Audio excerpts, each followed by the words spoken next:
Hola, bienvenida, bienvenido. Me alegra tenerte aquí, acompañándome una vez más en este espacio de reflexión y emociones compartidas. Este es el segundo episodio de Cuéntame una reflexión y hoy quiero invitarte a adentrarnos juntos en dos emociones que muchas veces nos incomodan, que intentamos tapar, incluso disfrazar. Son la tristeza y la rabia. Antes de comenzar, quiero hacer un inciso muy importante.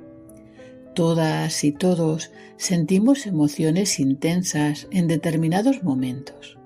Eso es completamente humano. Pero si tu tristeza es muy profunda y sostenida en el tiempo, o si tu rabia es tan fuerte que te cuesta controlarla, te animo de todo corazón a que busques ayuda profesional. Yo lo he hecho. Durante más de 20 años he asistido a terapia y te aseguro que fue una de las mejores decisiones de mi vida. Porque, aunque ningún profesional ni nadie puede evitar que atravesemos dificultades, sí pueden ayudarnos a entender lo que nos sucede desde otra perspectiva, a enfrentarlo con más recursos y, sobre todo, a conocernos mejor y aprender a vivir de una forma más sana. Una vez dicho esto, que para mí es fundamental, vamos con nuestra reflexión de hoy. ¿Te ha pasado alguna vez que reaccionas con enfado y más tarde te das cuenta de que en realidad estabas triste? ¿O al revés, que algo te ha dolido tanto que prefieres enfadarte antes que mostrar tu tristeza? Si te sientes identificado o identificada, si como a mí alguna vez te ha costado reconocer lo que sientes, este cuento del maravilloso escritor Jorge Bucay es para ti. Porque habla precisamente de eso, de cómo, en ocasiones, una emoción se esconde detrás de otra, que nos resulta más fácil de mostrar o de aceptar. El cuento se titula La tristeza y la rabia. Así que tómate este ratito para ti, relájate, respira hondo y acompáñame a descubrir qué hay detrás de esas emociones que todos en algún momento llevamos puestas. En el reino del alma, donde las emociones vivían como si fueran personas, un día ocurrió una situación particular. La rabia y la tristeza, dos emociones muy diferentes, pero igualmente intensas, llegaron al mismo tiempo a un pequeño lago a bañarse. Ambas se despojaron de sus vestiduras y entraron al agua para refrescarse. De pronto, la rabia, siempre impulsiva y apresurada, terminó su baño antes que la tristeza. Con su habitual falta de paciencia, salió rápidamente del agua y al no encontrar su ropa, se vistió con lo primero que encontró, las ropas de la tristeza. Así, sin pensarlo mucho, se fue corriendo envuelta en lo que no era suyo. La tristeza, en cambio, más lenta y reflexiva, salió del agua después. Con calma, buscó sus ropas, pero ya no estaban. La rabia se las había llevado. Un poco confundida, pero sin opciones, la tristeza tomó la ropa que había quedado allí, la de la rabia, y se marchó con esa apariencia. Desde entonces, según cuenta el narrador, los humanos confundimos con frecuencia la una con la otra.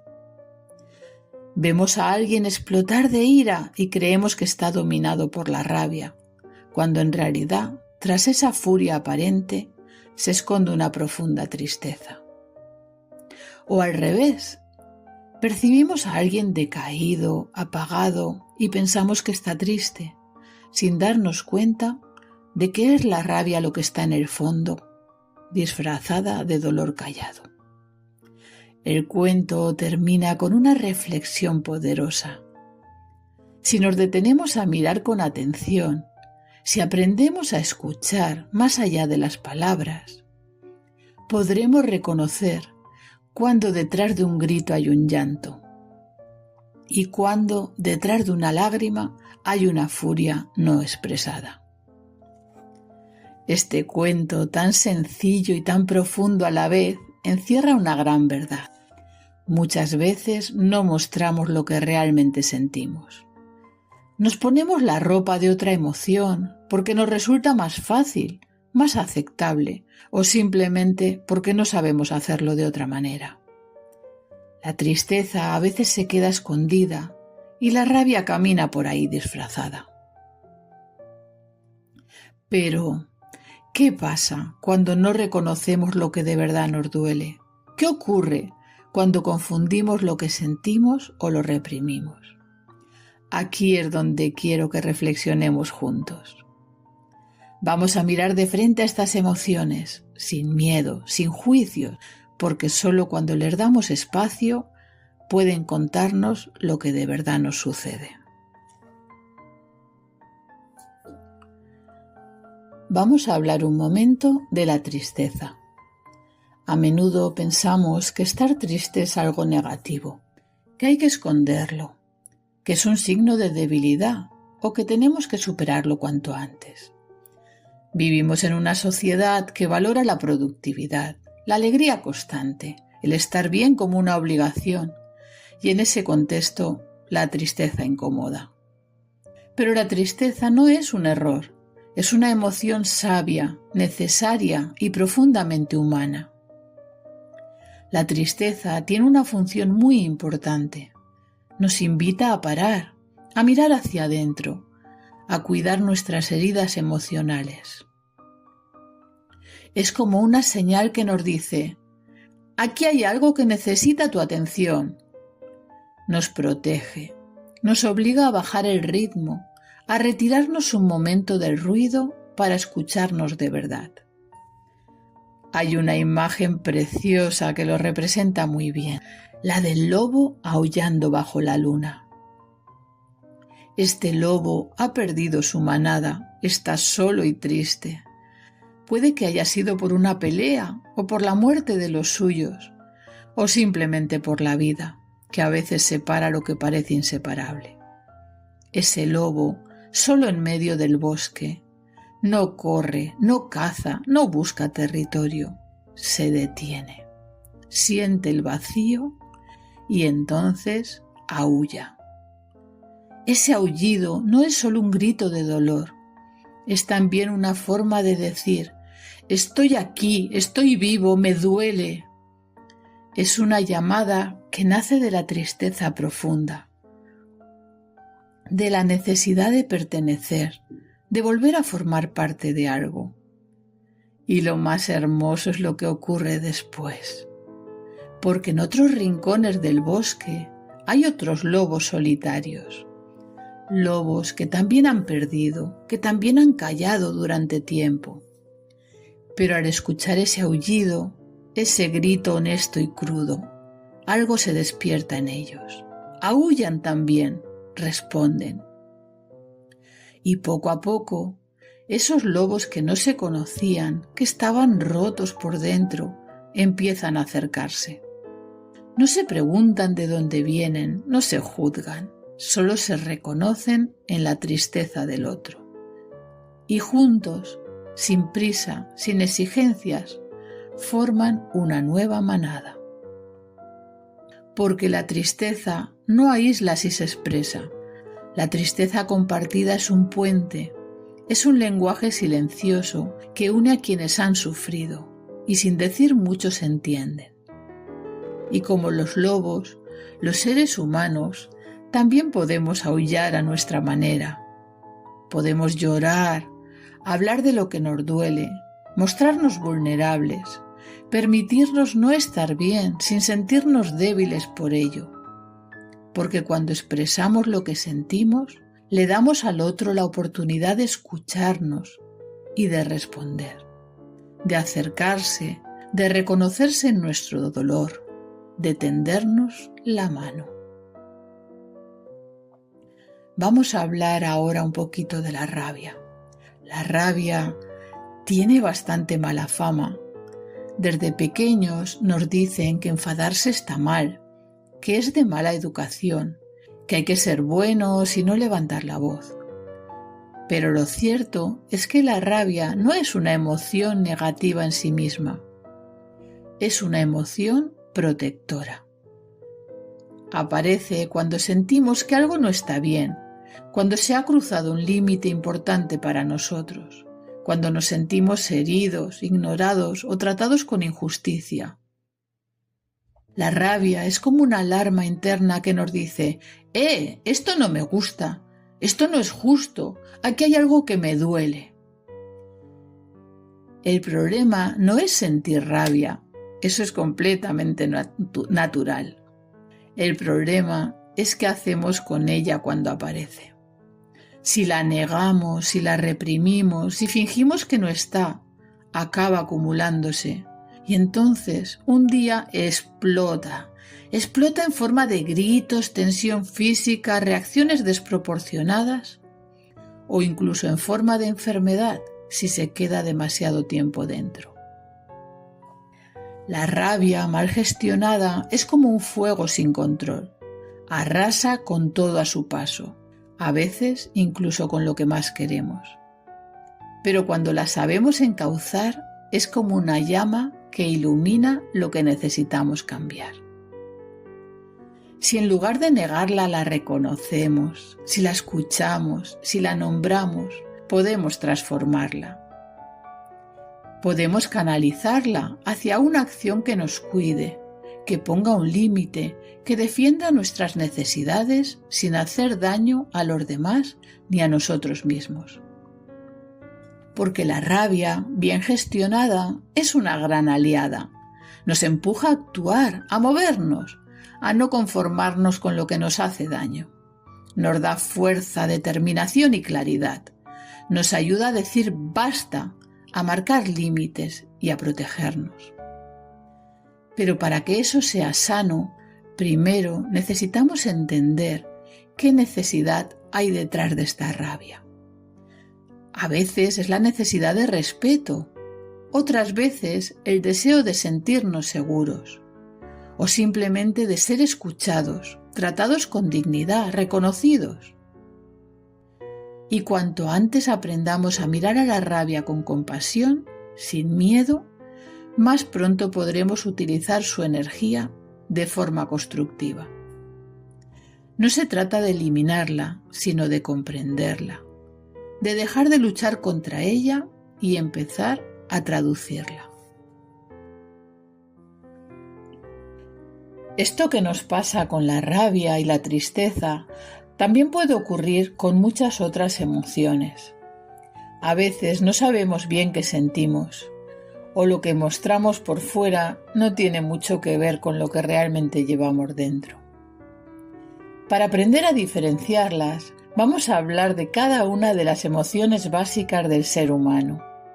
La buena noticia es que no son muchas, verás cómo te resulta sencillo entenderlas. De la tristeza y la rabia ya hemos hablado. Vamos por una tercera emoción, el miedo. El miedo es una emoción protectora. Nos avisa de peligros, reales o imaginarios, y prepara el cuerpo para reaccionar. Sin miedo no podríamos sobrevivir, pero a veces el miedo se instala cuando ya no hace falta, y entonces nos paraliza. Aprender a distinguir entre un miedo útil y uno aprendido es fundamental. Una cuarta emoción, la sorpresa. Es la emoción más breve, surge ante lo inesperado, ante algo que rompe nuestra rutina. Nos hace estar más alerta y nos ayuda a procesar lo nuevo. Puede ser positiva o negativa, según lo que venga después. Una quinta emoción es la ira. La ira es una forma intensa de rabia. Es un pico emocional muy fuerte que puede nublar el pensamiento. A veces aparece cuando acumulamos frustración o cuando no hemos atendido otras emociones más suaves, como la tristeza o el miedo. Una sexta emoción es la alegría. La alegría nos indica que algo va bien, que estamos en sintonía con lo que queremos o necesitamos. es expansiva, nos conecta con los demás y nos da energía. Aunque todos la buscamos, no se trata de forzarla, sino de cultivarla con pequeños actos conscientes. Una séptima y última emoción es el asco. El asco es una emoción muy instintiva, ligada a la supervivencia. Nos protege de lo que puede hacernos daño, tanto en lo físico, un alimento en mal estado, como en lo emocional o moral, una injusticia, una traición. Estas emociones no vienen solas, ni son tan puras en la vida real. Muchas veces se mezclan. Podemos sentir rabia y tristeza al mismo tiempo, miedo y alegría, sorpresa y asco. Además de estas, existen muchas emociones secundarias o más complejas, como la culpa, la vergüenza, los celos, el amor, el orgullo o la gratitud. Estas se construyen a partir de las básicas y de nuestra historia personal.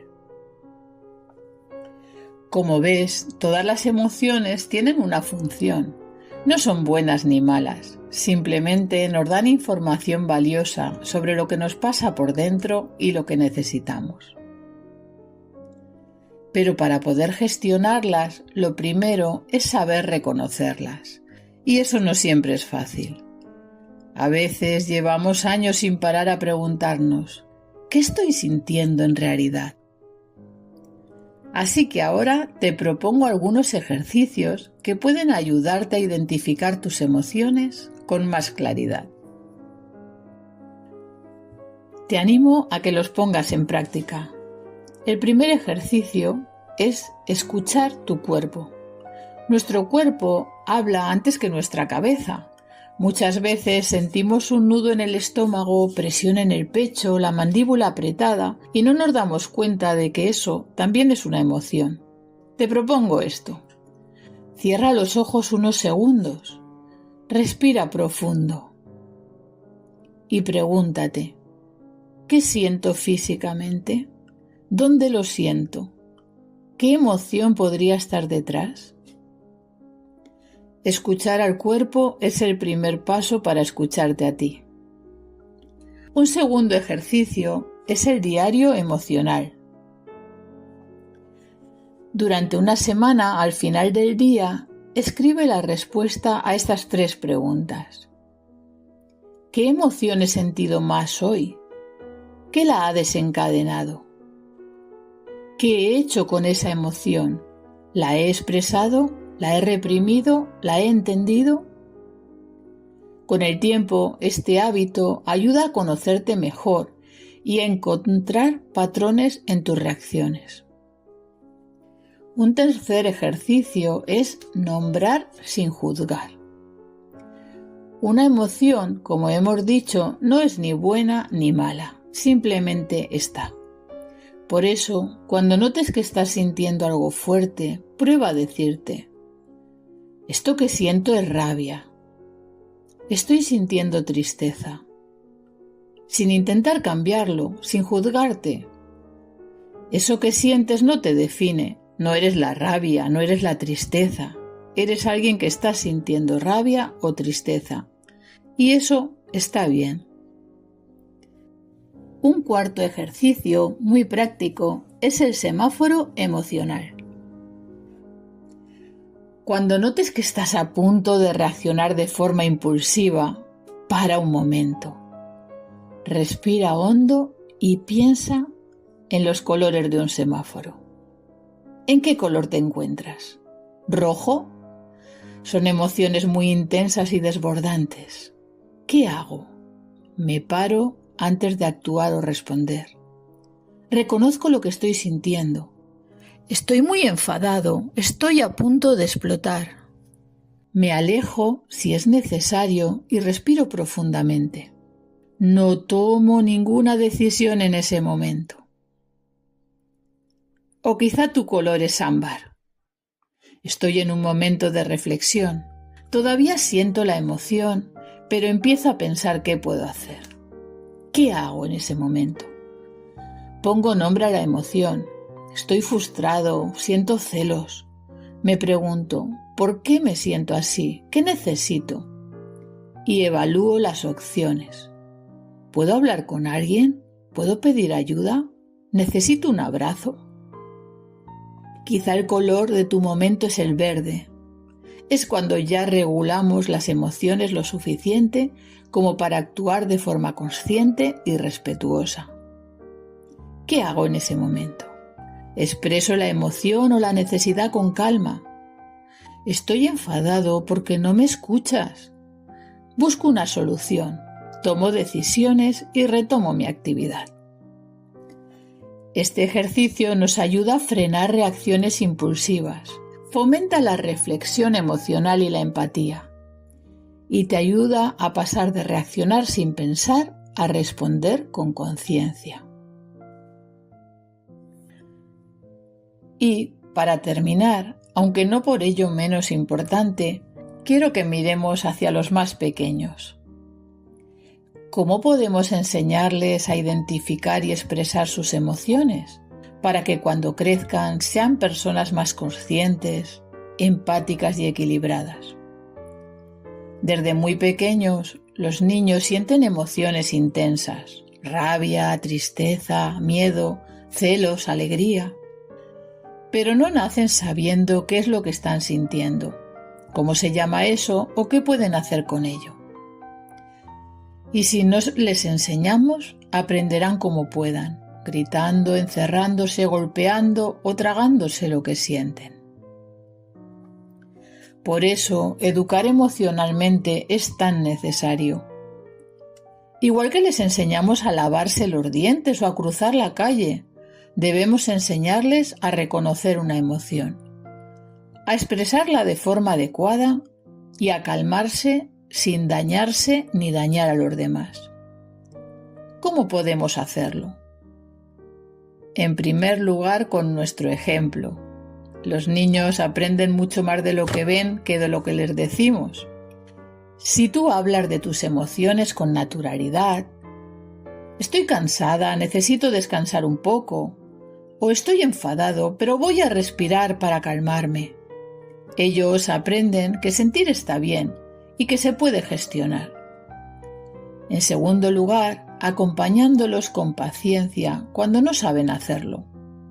No hacen falta grandes discursos, a veces solo hace falta ponerse a su altura y ponerle nombre a lo que sienten. Veo que estás enfadado porque no querías apagar la tele. Eso es normal, a veces nos cuesta parar. ¿O estás triste porque tu amigo no quiso jugar contigo? Cuéntame qué ha pasado. Cuando el adulto nombra la emoción y valida lo que el niño siente, le está enseñando dos cosas muy importantes. Lo que sientes tiene nombre y lo que sientes no está mal.